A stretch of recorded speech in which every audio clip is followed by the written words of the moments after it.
Hey everybody, I still have videos, I'm still alive, I'm still here, I'm still doing stuff, but the last trailer analysis I did was really quite successful. I got a lot of really good feedback, some actual discussion of people, speculating about stuff in the comments, which is what I really wanted to see. So let's do another trailer analysis, but this time for something quite a bit bigger. Now, I like video games, I like anime, I like all that stuff, but my one original passion has been and always will be Star Wars. I was a huge extended universe nut back in the day, but I really want to dig into this trailer and find out because there's a whole new extended universe to learn, and that actually excites me. I wanna know all this stuff. Quick preface, I have been keeping up a lot with the production of this. Some of this may count as spoilers. I'm going to avoid stuff came from like set photography, and stick to, stuff like the Entertainment Weekly article and other interviews with Abrams and sort of. There's been a lot of speculation around the internet from previous trailers and whatnot. I haven't read anything else about this trailer, so this is just going to be my thoughts on this, sort of pieced together with a whole bunch of other clues, but I'm going to avoid what I think are some of the other big spoilers that show up. So let's get into this. Ah, feels good. Okay, let's pause a second into the trailer because this is one of our big new characters. This is the new one of our new trio. This is Daisy Ridley as Rey, and she's a scavenger character on the planet of Jakku, which for the longest time I thought was just going to be Tatooine as well. But it's a similar but different, completely barren desert planet. And they've Abrams has pointed out that there's a reason we don't know Rey's last name. That she, that's basically what he said. And it could be that she doesn't have one, but more likely it's that she is related to one of the existing characters, and they're sort of covering that up. Now let's just play a little bit. So, from what we can see, this is a really huge interior. So, we've seen very prominently in previous trailers the Star Destroyer crashed on Jakku, and I believe that is what she is exploring here. She's looking around for anything not already stripped, and anything that she can use to get by. Who are you?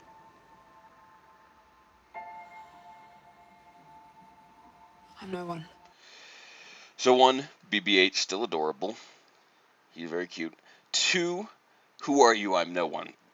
So that sounds like a female voice, and this may be a little bit of a long shot, but I'm going to guess that it is the new character Maz Kanata or Maz Kanata, played by Lupita Nyong'o, who is she's an actress. She's playing her through like motion capture, and from what I know of the character, I think she's supposed to be like a Jabba the Hutt replacement, like a local gangster or a figure of unofficial authority. And um, Ray saying "I'm no one" is, I believe, supposed to be like I'm gonna. This is the major theory going on right now is that she's actually the daughter of Han Solo and Leia Organa, or Leia Organa Solo in the old extended universe. That she is their daughter, and basically something happened, and she was put on this planet for her own safety, similar to Luke and Leia. Like something happened, and she got dumped here, so nobody could find her. And whether she knows that or not, nobody really knows. Thing number three, the staff. She always has this staff, so it's very important to her. Some people have theorized it has a lightsaber inside it, or it could be red herring, but I feel like this staff will be important. So I'm not sure what this ship is. It looks like a really sort of extended, bulked up Y-wing. It could be some kind of transport ship. I don't think it's supposed to be anything important. I think it's just supposed to be a something to represent, I'm stuck here while people are flying off, a little bit like Luke in Episode 4. Okay, I have a lot to say about the new Stormtrooper uniform, good and bad. Um, I think I'm glad that they redesigned it. I'm glad they didn't just stick with the old design. Um, I think it's a little too slick. Like the circle and the little things back here are supposed to be where like stormtroopers hook into extended packs or things for exo missions. That's the idea behind it. I think it's a little too simplified, a little too streamlined. I actually do, however, like the new helmet. The old stormtrooper helmet had it was menacing and it was iconic, but it had, in my opinion, a little too much character to it.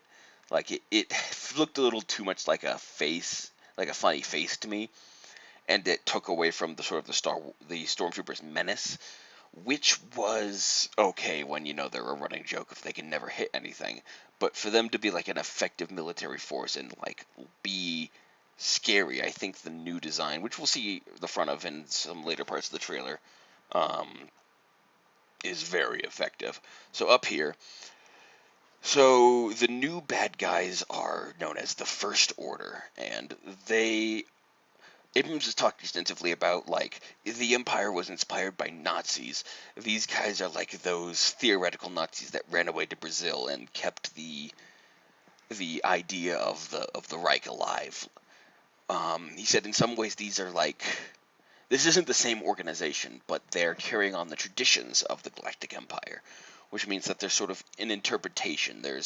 It's not the same, dogma and ideology, but one that believes in it, sort of a successor organization.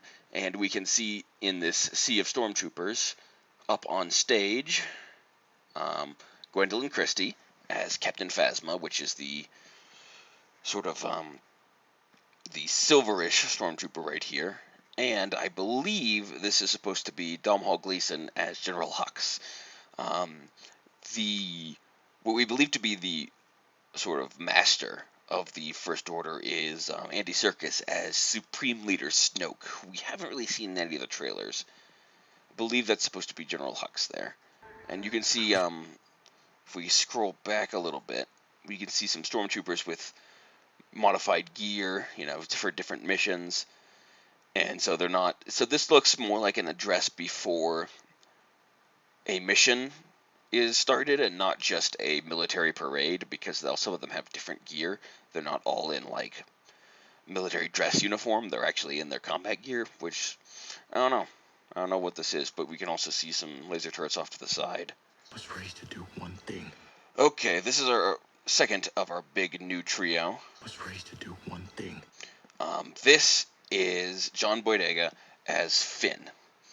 He is a stormtrooper, so a lot of people are talking about, oh, aren't the stormtroopers all still clones? Apparently, after the Clone Wars, contrary to Battlefront 2, which of course isn't canon anymore, clones were phased out in favor of just recruiting normal people. John Boyega is sort of the new central character, and I think the whole thing is The Force Awakens. We've seen him in other trailers with a lightsaber. He is force sensitive, or whatever the term is supposed to be nowadays. And we hear from his dialogue that he's basically this is the soldier comes to question his country, his army, his purpose. A lot of the first trailers show him extremely shaken, extremely scared of what's happening. So we don't really know any specifics, but suffice to say he doesn't stay with the First Order for long once the movie gets rolling. That's such a good shot. So that's a First Order TIE fighter. You've been redesigned a little bit.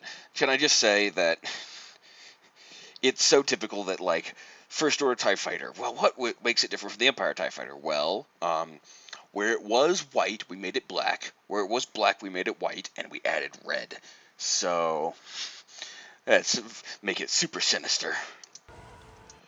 Um, so this TIE fighter is getting shot down, flying away from a Star Destroyer. So a lot of people theorized that early shot, so another character we'll see later, Poe Dameron, getting captured by the Empire, he could escape and try and get away in a TIE fighter. This could be Finn trying to run away and being shot down, and then he sort of wakes up in the desert, which is the first shot of the first trailer. We'll see. That's just a really good shot. But I've got nothing to fight for. I've got nothing to fight for. So yeah, Finn not sticking with the First Order. Okay, here's our big central villain.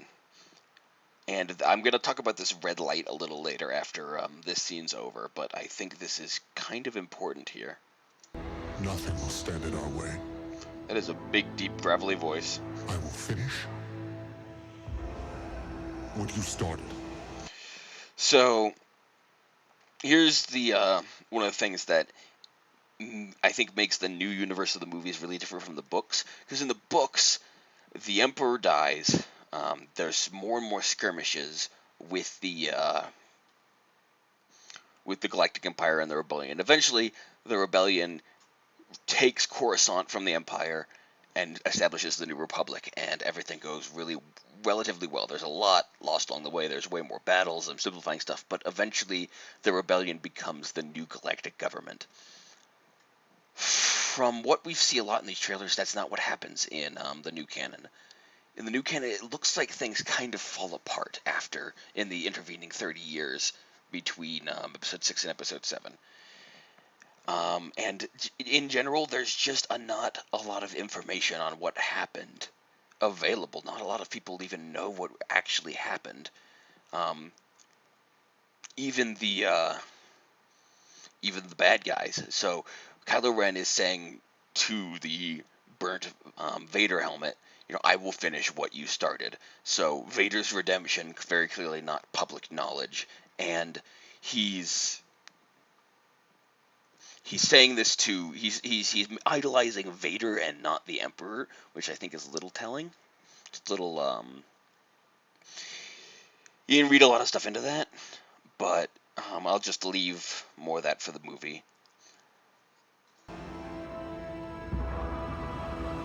And this is our only shot here of full face of Poe Dameron, who is played by Oscar Isaacs, and he is a the rebellion is called the Resistance now, and he is a Resistance fighter pilot, X-wing pilot, and I believe the current theory is that he starts the movie captured by the First Order and escapes somehow, and I think this is supposed to be Kylo Ren giving this right here. Is supposed to be Kylo Ren, like, maybe force psychic visioning him, or maybe it's just he told him something really mean and he screams, and that shot of the trees being obliterated is unrelated. But, there's a lot of speculation to be had there. But that shot of the trees, that is something that interests me greatly because, and hopefully I'll remember to throw it up on screen, if you look at the official post they released a few days before this trailer, there in the top right corner, there's something we haven't really seen. It looks like a large, a barrel of some kind between two giant spherical hemispheres. And if the First Order is trying to carry on the traditions and finish the mission of the Galactic Empire, what better way to do that than to build another Death Star? I think that's sort of my personal theory, putting that out there, is that this red light and that red light in the earlier shot with Ren's back is their Death Star Mark III being fired. That it's obliterating something. So mark that down as my theory. There are stories about what happened. So yeah, that's Rey saying to another character, there were stories about what happened. So the fall of the Emperor, the death of the Emperor, the destruction of the second Death Star, she could be talking about that, or she could be talking about events that happened between movies, like in the 30 years. It's not huge galactic common knowledge anymore. Like the Empire and the galaxy as a whole seems way more fractured than in the Legends universe, which is, by the way, Legends is the name for the old extended universe. Um, so let's see. It's true. All of it. He still looks pretty handsome. So this is we can see from some of the previous shots that Rey and Finn do sort of meet up, and she is, I think, helping to keep him alive because he, as a stormtrooper, doesn't really know what to do now that he's no longer a stormtrooper. And this familiar interior of the Millennium Falcon is really, really, it's comforting. It's nice. So they get picked up. A lot of people have speculated that the reason Han Solo comes to Jakku is to get Rey, since the current theory is that Rey is a solo child. But could be other reasons. But anyway, they hook up with Han. All of it. Oh, that shot! The shot is so good. Okay. Another important thing here. So Kylo Ren, they've established that that isn't his name. That he took... His name is Kylo, and he took the name Ren when he joined the Knights of Ren.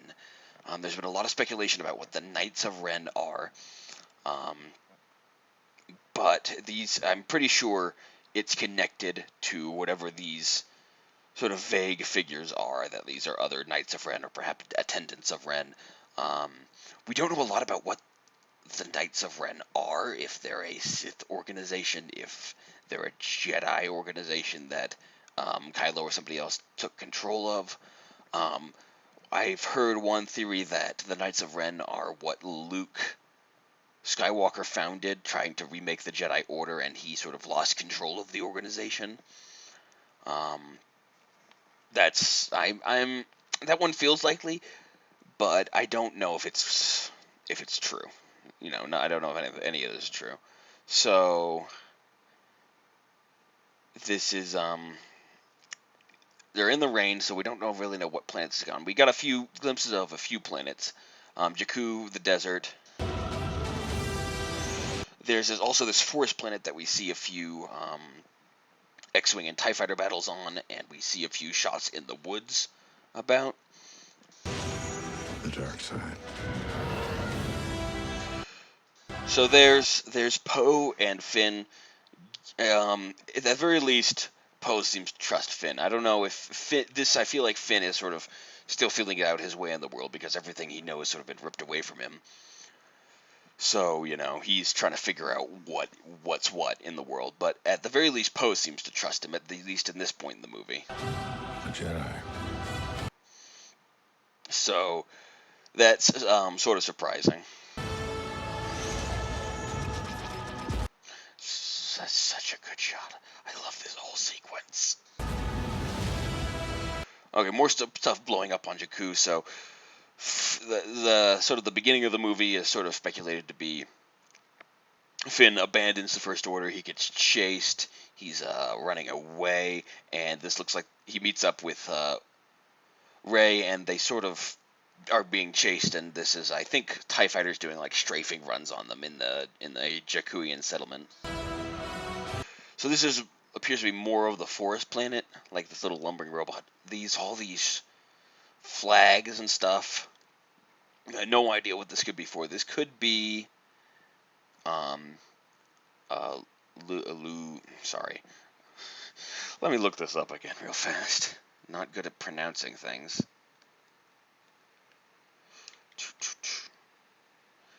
This could be Lupita's, Nyong'o's character, Maz.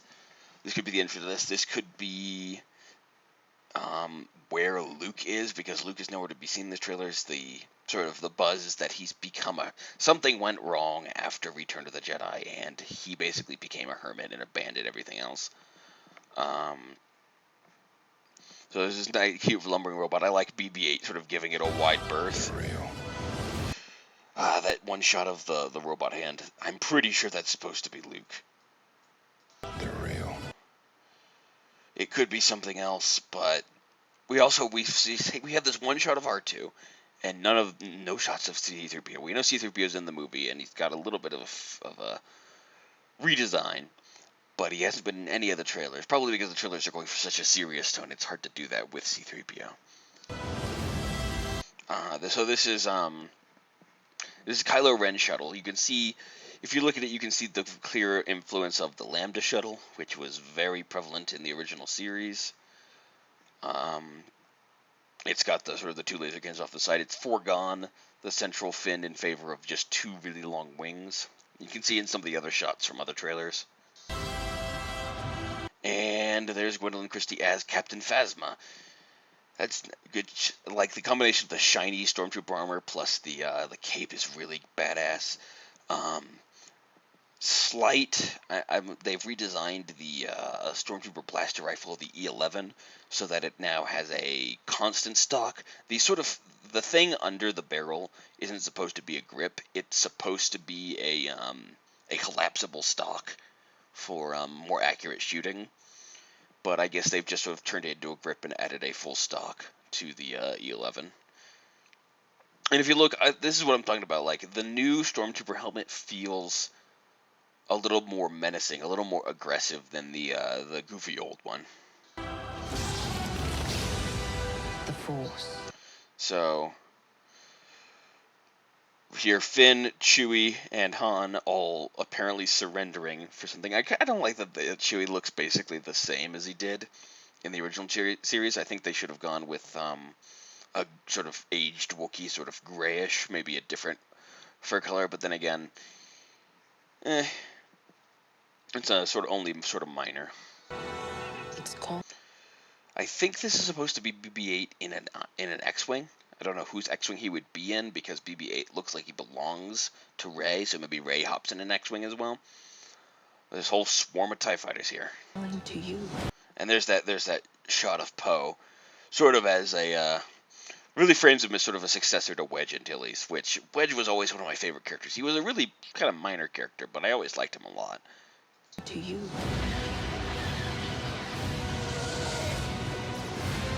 So more shots on this lush forest planet. So we still don't know quite what's up there. There's a shot I wanted to talk about. Our first glimpse of Carrie Fisher as Leia Organa. Princess Leia's back, and this may sound mean, but boy, she looks old.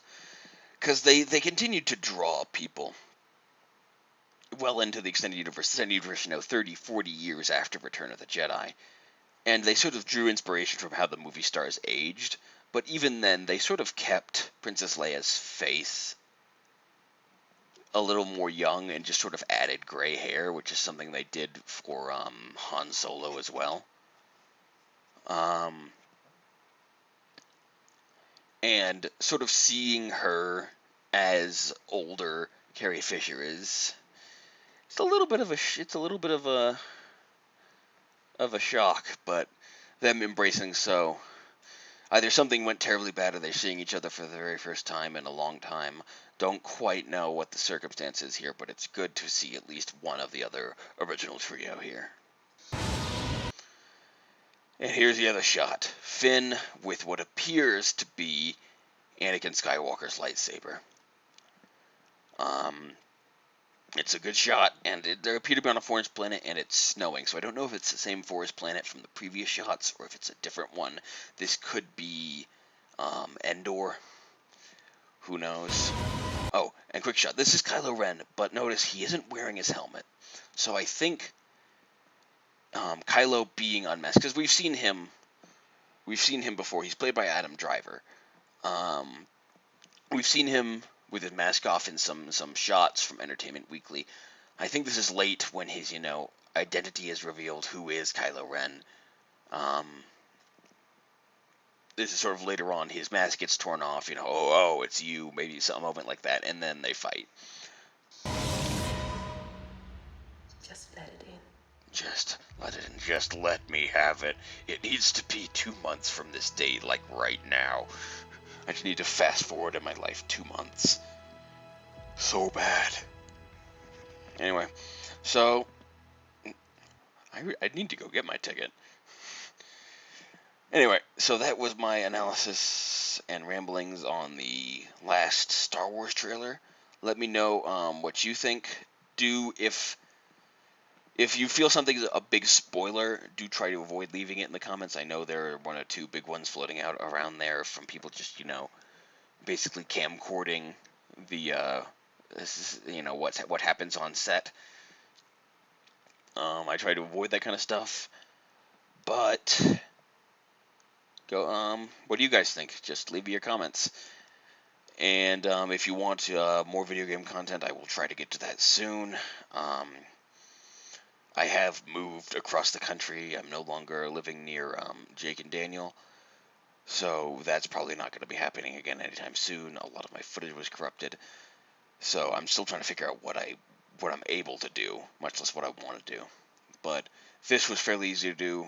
Got to pull this up when I saw the trailer. So everybody, see you next time.